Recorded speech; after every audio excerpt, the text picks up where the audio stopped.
دوستان تو این جلسه آموزشی میخوام طرز تهیه تارت انگلیسی رو به شما آموزش بدم.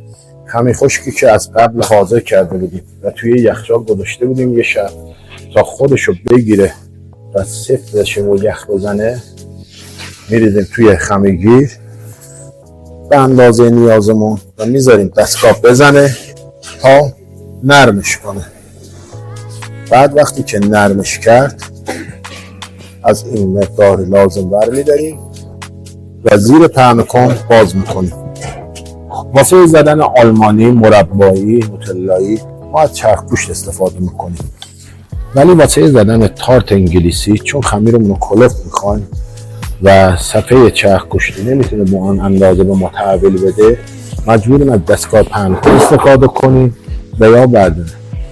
اون دسته خانومایی که میخوان تو خونه این کار رو انجام بدن میتونن با وردنه رو میز به اندازه کلفته خود مورد نیازشون بازش کنن، ولی ما چون مقدارش زیاده از پهن‌کن استفاده میکنیم واسه باز کردن که همون کار وردن دستی رو انجام میده. حالا بریم بقیه روال کار رو با هم ببینیم.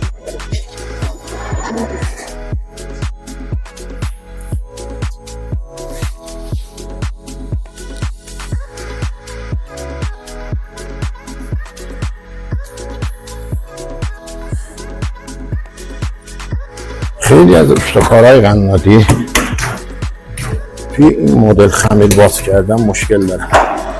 خمیری که میخوام بازش کنن متاسفانه زیر پهن‌کن خمیرشون تیکه تیکه میشه. من یه راه حل خوبی واسهتون دارم که میخوام ببینید. اونایی که حالا بلدن که هیچ، اونایی هم که بلد نیستن یاد بگیرن. خمیر رو که عرض پهن‌کنش کردیم و یه نمه نازکش کردیم، یه دونه مشنبا میندازیم روی خمیر. دقت کنید، یه مشنبا میندازیم روی خمیر ولی روش دیگه آرد نمیپاشیم که خمیرمون به مشنبا بچسبه. درجه پهن‌کن رو تنظیم میکنیم اون درجه که میخوایم، بعد آروم بذاریم به این باعث میشه به پهن‌کن خمیر به نایلون بچسبه و بدون اینکه ترک بخوره یا جر بخوره بره جلو.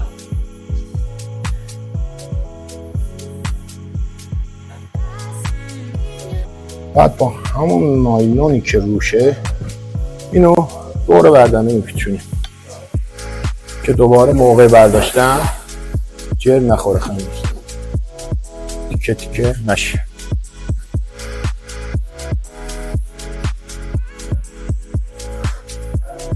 ببینید خمیر صاف سالم بدون ترک.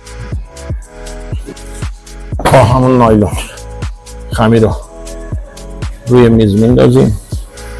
ببینید نایلون هنوز روشه.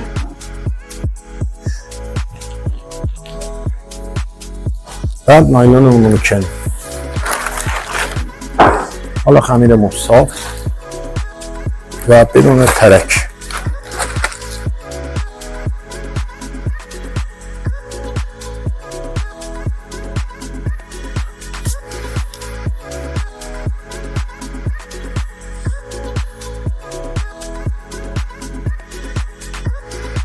با قالبی که اندازه این قالب باشه، ببینید قالب میزنیم، بعد یک تکونی بهش میدیم که یه ذره خمیر بره داخلش. بعد که داخل شد با انگشت شستمون شروع میکنیم به فشار دادن. این فشار دادن هم باعث میشه خمیر به قالبمون بچسبه و هم دیوارهاش به اندازه‌ای که نازک میخوایم اون اندازه تنظیم بشه. بعد به کمک چاقوی یا فنری بغلا و لبه های اضافی خمیر رو ازش میگیریم. میشه با هم نگاه کنید.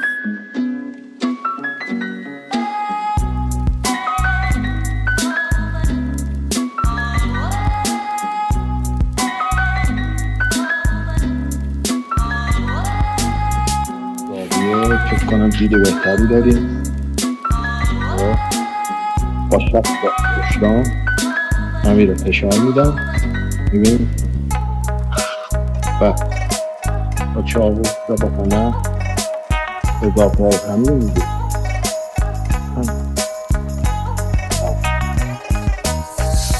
تارتامونو که انداختیم داخل قالبامون حاضره. خمیر خشکمونو خب میبینید یه لایه نازک کرمفیل بهش میزنیم.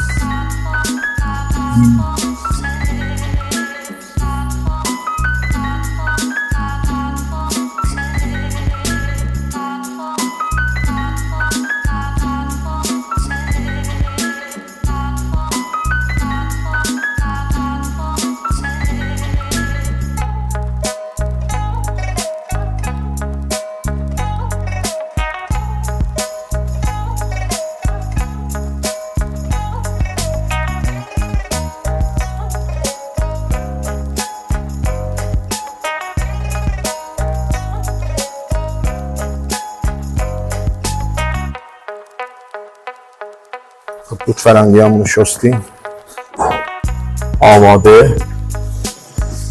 قسمت برگ توت فرنگی همونو میگیریم، از وسط نصفش میکنیم، بعد توی هر کدوم قرار میدیم.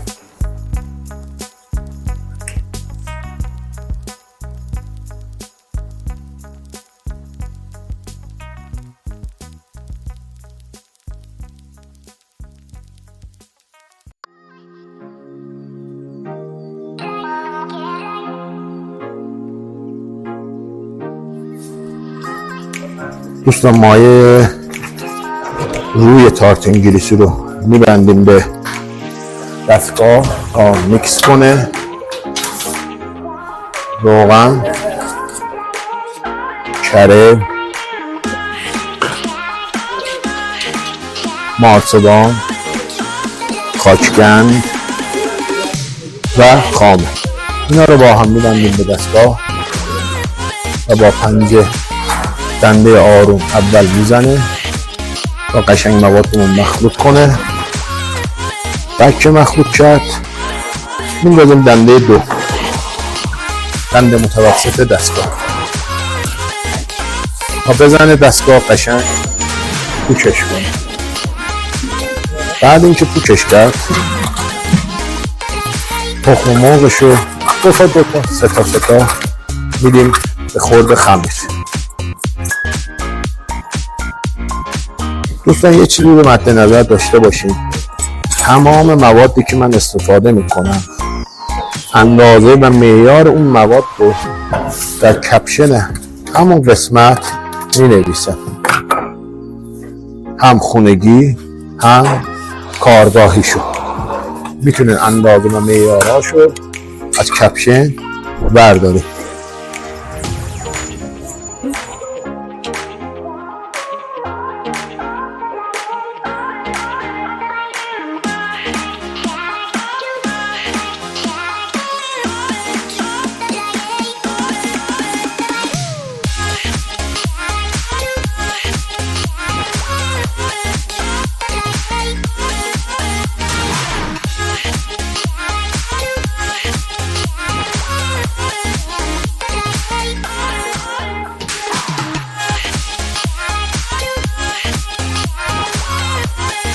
دوستان دقت کنید قشنگ مایه‌مو پخت کرده و الان نمدن باید تخم مرغشو بدیم به خوردش. دو تا سه تا بهش تخم مرغ میزنیم، اجازه میدیم تا خمیر بزنه صاف بکنه، بعد دوباره با دو تا سه تای دیگه بهش تخم مرغ اضافه کنیم. تخم مرغا رو پشت سر هم اضافه نکنیم، اجازه بدیم خمیر قشنگ صاف بکنه. بعد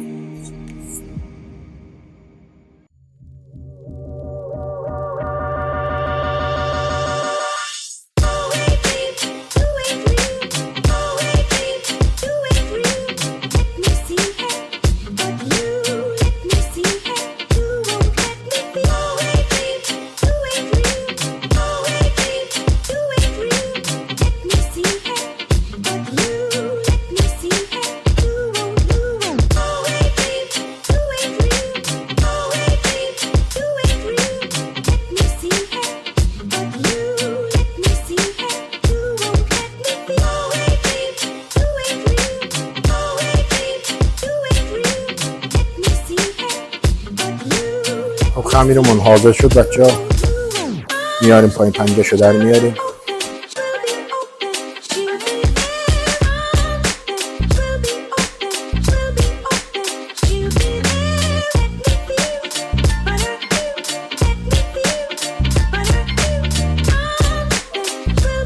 با پاپ کن تایشو در میاریم.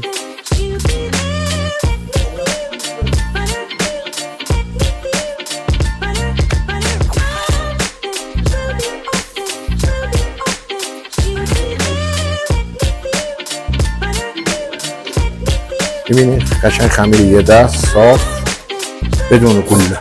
بعد آردشو بهش اضافه کنیم. آردشو علک کردیم.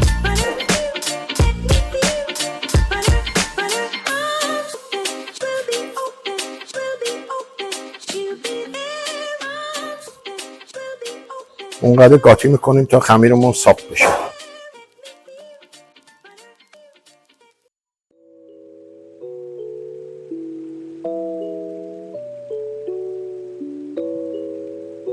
و در آخر هم روغن مایه رو بهش آروم آروم اضافه میکنیم تا خمیرمون صاف بشه.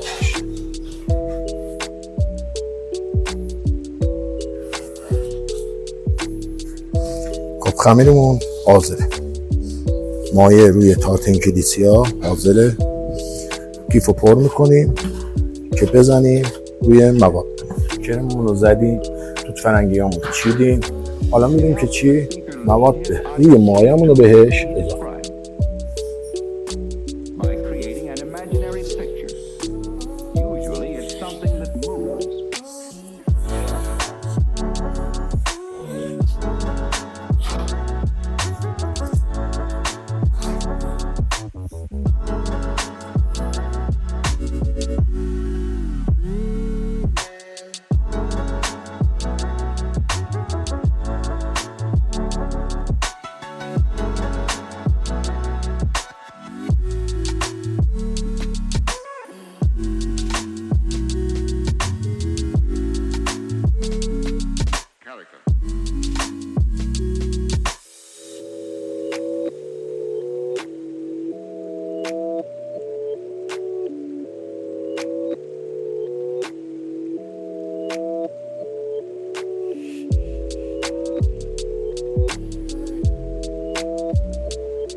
Why?